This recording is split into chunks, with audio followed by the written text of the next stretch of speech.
The doorbell rang at exactly 9:47 a.m. on that Tuesday morning, and I watched through my laptop screen, remotely accessing the doorbell camera I'd installed at my parents' house years ago, as two people in navy suits stood on the porch with briefcases and federal badges. My mother's face went white when she opened the door. My father dropped his coffee mug, and my sister Vanessa started crying before they even said a word. "Mr. and Mrs. Holloway, we're from the Internal Revenue Service. We have some questions about your business accounts and several financial discrepancies that have been flagged. May we come in?" I closed my laptop and smiled. My name is Marlene Holloway, and I'm the daughter they tried to erase. 3 months earlier, it was Christmas Eve. I'd driven 6 hours from my apartment in the city to my parents' sprawling suburban home, the house I grew up in, the house that was supposed to feel like coming home but never really did anymore. The driveway was packed with cars. Vanessa's Mercedes, my aunt's SUV, cousins I barely recognized anymore. The house glowed with lights and decorations, and I could hear laughter and music pouring through the windows. I parked on the street and grabbed the gifts I'd carefully wrapped. Thoughtful presents I'd spent weeks picking out, even though I was barely scraping by on my junior accountant salary. My mother opened the door wearing a designer dress I didn't recognize.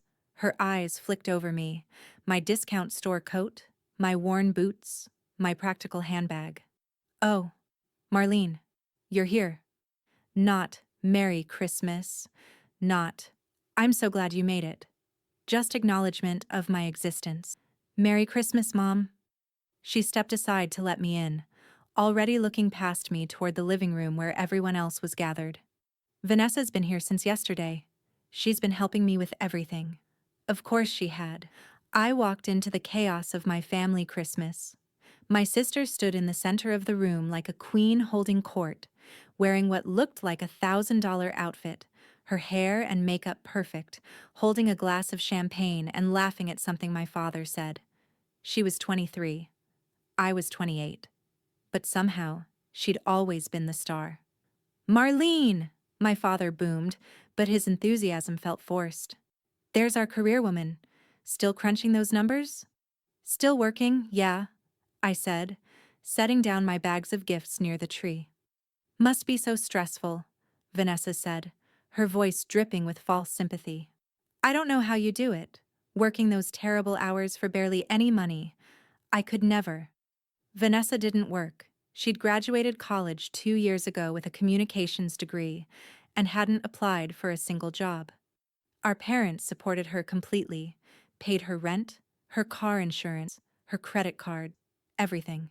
"Someone has to work," I said evenly. My mother shot me a look. "Marlene, don't start. It's Christmas. Don't start." As if I was the problem. As if I was the one who created the dynamic where one daughter got everything and the other got table scraps. Dinner was the same as always. Vanessa sat next to our father, talking about her latest shopping trip, her new friends, the vacation she wanted to take to Europe. Mom hung on her every word. I sat at the end of the table, largely ignored except when someone needed something passed. "Marlene works in accounting, right?" my aunt asked at one point. "That must be so mathematical." "It is," I said. "Vanessa's thinking about becoming an influencer," my mother said quickly, as if she couldn't let me have even 30 seconds of attention. "She's been building her social media presence. She already has 5,000 followers." "That's great," I said flatly. After dinner, we gathered in the living room for gifts. This was the part I'd been dreading. Vanessa opened present after present. Designer handbags, expensive jewelry, a new laptop, clothes with tags that made my stomach drop, gift cards to high-end stores. My parents had clearly spent thousands. Then my father stood up with a huge smile. "And now, for Vanessa's big present." He dangled a set of car keys. Vanessa screamed. Actually screamed. "No, no way, you didn't." "Brand new BMW," my father said proudly. "White exterior, tan leather interior, all the features you wanted. It's parked down the street. We had it delivered this morning." My sister burst into tears, hugging both our parents, and everyone clapped and cheered. She ran outside in her designer heels to see it, and half the family followed her, their phones out to take pictures. I sat on the couch, my hands folded in my lap. My mother noticed me sitting there. "Marlene, don't you want to see your sister's car?" "I can see it later." She frowned. "You could at least pretend to be happy for her." "I am happy for her." "You don't look it." I didn't respond. What was I supposed to say? That I was tired of watching my sister get everything while I got nothing? That I'd been financially independent since I was 22, paying my own way through everything, while Vanessa lived like a princess on our parents' unlimited credit? When everyone came back inside, flushed with excitement and cold air, my mother said, "Oh, Marlene, we almost forgot. We have something for you too." She handed me a small envelope. I already knew what it was. I could feel the plastic card inside. I opened it. A gift card to a chain restaurant. The amount printed on it, $5. $5. The room went quiet. Even my sister looked uncomfortable. "We know you're always busy with work," my father said quickly. "We thought you could grab lunch somewhere. You're always saying how you don't have time to cook." I stared at the card. $5. Not even enough for a full meal. "Thanks," I said. My voice came out steady, emotionless. "This is great. We also got you this," my mother added, pulling out a small box. Inside was a generic scented candle from the drugstore. The price sticker was still on it. $3.99, $8 total. That's what I was worth. My sister got a BMW. I got $8. "Thank you," I said again. "I really appreciate it." I gathered up my things, the gifts I'd brought for everyone, still sitting unopened under the tree, because apparently we were done with presents now, and stood up. "You're leaving?" my mother asked. "It's only 8 o'clock. I have work in the morning. It's a long drive." "On the day after Christmas? Can't you take a day off?" "Some of us can't afford to take days off." My mother's face pinched. "There's no need to be dramatic, Marlene." Dramatic. I was being dramatic. "Merry Christmas," I said. "Thank you for having me." I walked out before anyone could say anything else. I passed Vanessa's brand new BMW in the driveway, its white paint gleaming under the streetlights. I got in my 10-year-old Honda with the check engine light that I couldn't afford to fix and drove away. I cried for the first hour of the drive. Then I got angry. Then I got cold. Something my father had said at dinner kept echoing in my head. He'd been bragging about his business, about how well it was doing, about the tax advantages they were taking advantage of. My mother had shushed him, said that was boring business talk. But I'd caught it. Tax advantages. I worked in accounting. I knew what that phrase usually meant. And I knew something else. 2 years ago, when I'd briefly helped my father organize his home office during a visit, I'd seen documents, financial statements for his consulting business. He'd asked me to file some papers, and I'd noticed discrepancies even then. Revenue that didn't quite match the reported income, expenses that seemed inflated. But I'd been young, unsure of myself, and I'd convinced myself I was wrong. But now, sitting in my car with an $8 Christmas gift in my passenger seat while my sister drove a BMW, I wasn't unsure anymore. I was furious. The day after Christmas, I started digging. My parents didn't know I still had access to some of their accounts. Years ago, my father had added me as an authorized user on several business accounts because he'd needed help managing them. He'd never removed me. I still had the login credentials saved. I spent the entire week between Christmas and New Year's going through everything: bank statements, credit card records, business expense reports, tax returns I found copies of in old email threads. And oh my God, what I found. My father's consulting business was a fraud. Not partially fraudulent, not questionable, completely, utterly, criminally fraudulent. He was claiming employees who didn't exist, deducting expenses for business trips that never happened, reporting income to the IRS that was a fraction of what he actually earned. He had money going to offshore accounts. He was using business funds for personal expenses and writing them off as business costs. That BMW he'd bought Vanessa, registered as a company vehicle for tax purposes. The European vacation my mother had taken, claimed as a business conference. The renovation they'd done on their house, home office improvements. And it went deeper. He was running a separate side business under my mother's name, a consulting firm that existed only on paper, created solely to shuffle money around and hide income. My mother was listed as the CEO of a company she'd never worked for. I found transfers to Vanessa's accounts labeled as employee salary, even though she'd never worked a single day for his company. Thousands of dollars every month paid to my sister as a marketing consultant. They were committing tax fraud. They were committing wire fraud. They were falsifying business records. And they'd been doing it for years.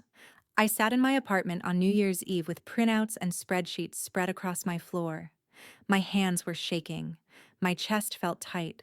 This was my family. These were my parents. But they'd given my sister a car and given me $5. I spent the next 6 weeks building my case. I documented everything, every transaction, every discrepancy, every fraudulent claim. I cross-referenced tax returns with bank statements.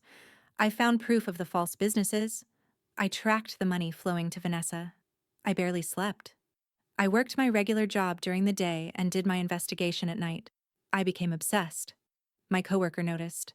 "Marlene, are you okay? You look exhausted." "I'm fine, just working on a project." "You should take a break. You're going to burn out." But I couldn't stop. Every time I thought about stopping, I remembered that $5 gift card. I remembered my sister's smug face. I remembered being ignored and dismissed and treated like I didn't matter. They'd stolen from the government. They'd committed federal crimes. And they'd done it to fund a lifestyle where one daughter got everything and the other got nothing. In February, I finished compiling my report. It was 63 pages long, every transaction documented, every piece of evidence attached, every law they'd broken clearly cited. I sat at my kitchen table with the completed report in front of me and a glass of wine in my hand. This was the moment. Once I filed this, there was no going back. My phone rang. It was my mother. "Marlene, we haven't heard from you in weeks. Your father and I were wondering if you wanted to come to dinner this weekend. Vanessa will be there." Of course Vanessa would be there. Vanessa was always there. "I can't," I said. "I'm busy." "You're always busy? You need to make time for family." Family. They didn't treat me like family. They treated me like an obligation, an afterthought. The daughter they kept around out of duty, but not out of love. "I have to go, Mom." "Marlene, I wish you wouldn't be so cold. Your sister misses you. She was just saying the other day that she wishes you two were closer." Vanessa missed me. Vanessa, who drove the car our parents bought with stolen money. Vanessa, who'd been collecting fraudulent salary for years without ever questioning where it came from. "Tell Vanessa I said hi," I said, and hung up. I stared at my report. Then I logged into the IRS website and began filling out Form 3949A, Information Referral, Suspected Tax Fraud. I attached my 63-page report. I included every document, every bank statement, every piece of evidence. In the section asking for the relationship to the subject, I checked the box, family member. I submitted the report at 11:47 p.m. on February 18th. Then I poured myself another glass of wine and waited. The IRS doesn't move fast. I knew that. I'd worked in accounting long enough to know that investigations took time, especially for complex cases. But I also knew they moved when they had solid evidence, and I'd given them everything they needed. Weeks passed. I heard nothing. My parents called occasionally, always with some casual invitation I declined. They didn't suspect anything. Why would they? I was just Marlene, the boring daughter who worked too much and didn't know how to have fun. In March, my father called me. This was unusual. He usually let my mother handle communication with me. Marlene, I have a question for you. Did you... He paused. Did you ever access any of my business accounts? The ones I had you help with a few years ago? My heart stopped. What? No. Why? Someone's been looking at old records. The bank flagged some unusual access pattern. I thought maybe you'd logged in by accident or something. I don't even remember those passwords. I lied smoothly. It's been years, Dad. Right. Yeah. I'm sure it's nothing. Just checking. He hung up. My hands were shaking. They were looking. They'd noticed something, which meant the IRS was already digging. 2 weeks later, I got an anonymous email to an encrypted account I'd set up specifically for this. It was from an IRS investigator, confirming they'd received my report and were moving forward with a full audit. They thanked me for the detailed documentation. They said my identity would be protected. I closed my laptop and exhaled. It was happening. The doorbell rang on March 29th at 9:47 a.m. I know because I was watching. I'd installed that doorbell camera at my parents' house 3 years ago, telling them it was for their security. They'd loved it. They never thought about who else might have access to it. I watched as my mother answered the door in her expensive loungewear, her face confused, then shocked, then terrified. I watched as the two IRS agents introduced themselves and asked to come inside. I watched as my father appeared behind my mother, his face going pale. I watched as Vanessa came to the door, took one look at the agents' badges, and started crying. They knew. Without a single word being spoken beyond the introduction, they all knew exactly why those agents were there. Because you don't commit fraud for years without knowing, deep down, that you're committing fraud. You just convince yourself you'll never get caught. I couldn't hear what was being said, but I could see everything. The agents being led into the living room. My father's hands shaking. My mother sitting down heavily on the couch. Vanessa pacing, her phone in her hand. Then one of the agents opened a briefcase and pulled out a thick folder of document, my evidence. I watched my father's face as he realized the scope of what they knew. I watched my mother's hand go to her mouth. I watched Vanessa look at our parents with dawning horror. The meeting lasted 2 hours. When the agents finally left, I watched my family dissolve into chaos. My father was shouting, his face red. My mother was crying. Vanessa was screaming something, gesturing wildly. Then my father pulled out his phone and made a call. 5 minutes later, my phone rang. Dad. I let it ring through to voicemail. He called again, and again, and again. Then my mother called. Then Vanessa. I ignored them all. Finally, my father left a voicemail. His voice was shaking, furious, desperate. Marlene, I don't know what the hell is going on, but the IRS just showed up at our house with a fraud investigation. They have documents, financial records, things that only someone with access to our accounts could have given them. I know it was you. I don't know why you would do this to your own family. But you need to call me back right now. Do you have any idea what you've done? You've destroyed us. Your mother is hysterical. Your sister can't stop crying. Call me back now. I deleted the voicemail. Vanessa texted me. How could you do this? These are our parents. You're so jealous of me that you'd destroy the whole family? You're sick. My mother texted. Please tell me you didn't do this. Please tell me my own daughter didn't turn us into the IRS. Marlene, they're talking about criminal charges, prison. How could you? After everything we've done for you. Everything they'd done for me. Like giving me a $5 gift card while buying my sister a BMW. I didn't respond to any of them. The next few weeks were chaos. My parents hired an expensive lawyer. The IRS investigation expanded. Federal prosecutors got involved. The local news picked up the story. Prominent local business owner under investigation for tax fraud. I watched it all from a distance, through news articles and social media posts from distant relatives who didn't know I was the source. My parents tried everything to contact me. Calls, texts, emails. They sent my aunt to my apartment. I didn't answer the door. Vanessa posted on social media about how family betrayal was the worst kind of pain. Her followers, who didn't know the context, flooded her with sympathy. My father left increasingly desperate voicemails. The anger had shifted to bargaining. Marlene, please, whatever you told them, you can take it back. Tell them you made a mistake. Tell them you were wrong about the documents. We can fix this. Just please, call me back. Your mother's health is suffering. Vanessa can't sleep. You're killing us. I wasn't killing them. Their own crimes were killing them. In April, the full scope of the charges came out. My father was facing 15 federal counts, including tax evasion, wire fraud, falsifying business records, and money laundering. My mother was facing charges as an accomplice. The prosecutors were seeking $2.3 million in back taxes, penalties, and restitution. Their assets were frozen. The house would have to be sold. Vanessa's BMW, the company vehicle, was seized. My sister posted a tearful video online about how the government was destroying an innocent family and how someone we trusted had betrayed them. The video went semi-viral. People who didn't know the full story sent her money through GoFundMe. I felt nothing watching it, just cold satisfaction. In May, my father's lawyer finally tracked me down at my office. He was professional, calculated. He sat across from me in a coffee shop and laid out an offer. Your parents are willing to make a deal, he said. They'll plead guilty to reduce charges if you agree to testify that you were mistaken about some of the evidence, that you misunderstood what you were seeing.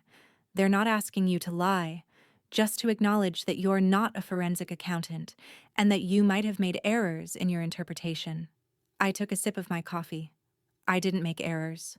Miss Holloway, your parents are facing prison time. Your mother could get 5 years. Your father could get 15. They're in their 60s. Your sister is losing everything. Is this really what you want? I want them to face consequences for their crimes. They're your family. They stopped treating me like family a long time ago. He leaned forward. There was an incident. A Christmas gift. Is that what this is about? You destroyed your family over a misunderstanding about a gift? I smiled. This isn't about the gift. The gift was just the moment I stopped lying to myself about who they are. So you admit, this is revenge. No, this is justice. They committed federal crimes for years. They stole from the government, which means they stole from every taxpayer in this country. They used that stolen money to fund a lifestyle they didn't earn. And they did it because they thought they were too smart to get caught. And you think you're the hero here? I don't think I'm anything. I just think fraud is fraud, no matter who commits it. The lawyer stared at me. Then he stood up. You're going to regret this. I regret a lot of things, I said. This isn't one of them. The trial was scheduled for August. As the date got closer, my family's desperation intensified. My mother showed up at my apartment building. I watched through the doorbell camera as she pressed my buzzer over and over, finally sitting down in the hallway and crying. A part of me, a small, weak part, felt guilty. She was my mother. She'd raised me. And yes, she'd always favored Vanessa. But did that really deserve this? Then I remembered every dismissive comment, every time I'd been ignored, every moment I'd been made to feel like I didn't matter.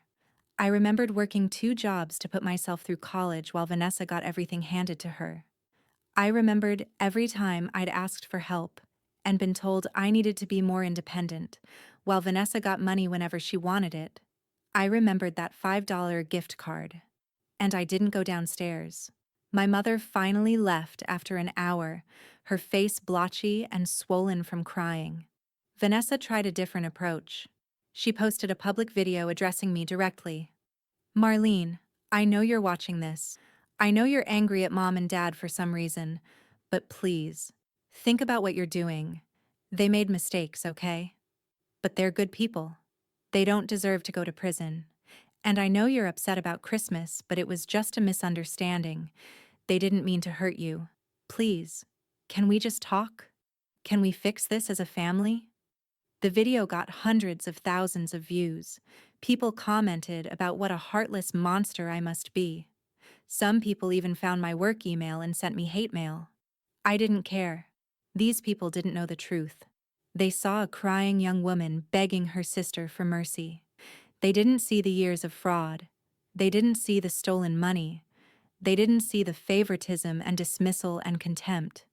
They didn't see me sitting alone in my apartment on Christmas with an $8 gift while my sister got a car. The trial lasted 3 weeks. I didn't attend.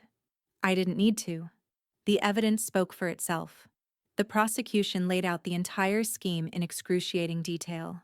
Every fake employee, every fraudulent expense, every hidden account. My 63-page report became the backbone of their case. My father's defense tried to claim it was all mistakes, accounting errors, misunderstandings. But the prosecutors had everything, and juries don't like wealthy people who cheat on their taxes while regular people pay theirs. The verdict came down in September. My father, guilty on all 15 counts.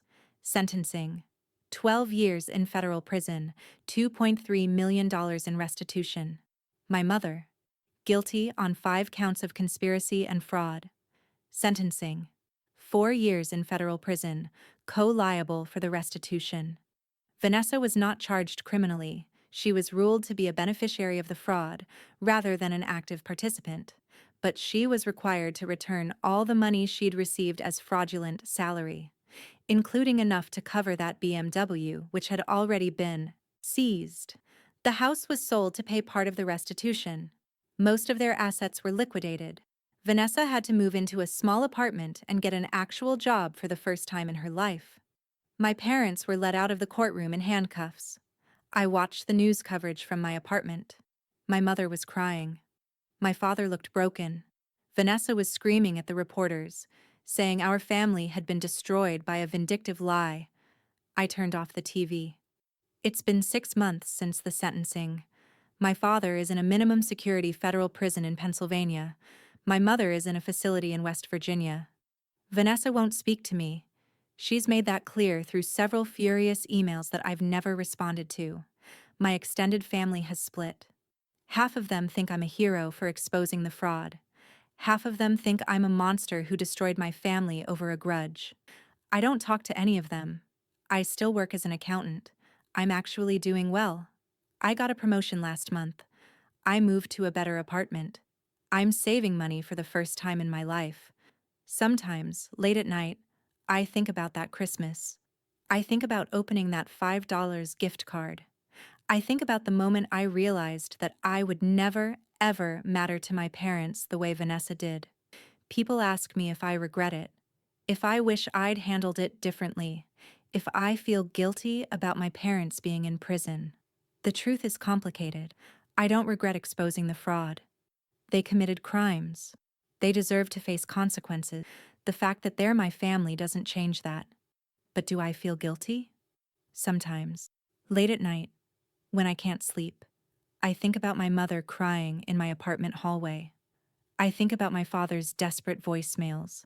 I think about how I could have just walked away, cut them off, and lived my life without destroying theirs. But then I remember that they destroyed themselves. I didn't make them commit fraud. I didn't make them steal money. I didn't make them treat me like I was worthless while showering my sister with everything. I just held up a mirror and showed the world what they really were. Last week, I got a letter from my father.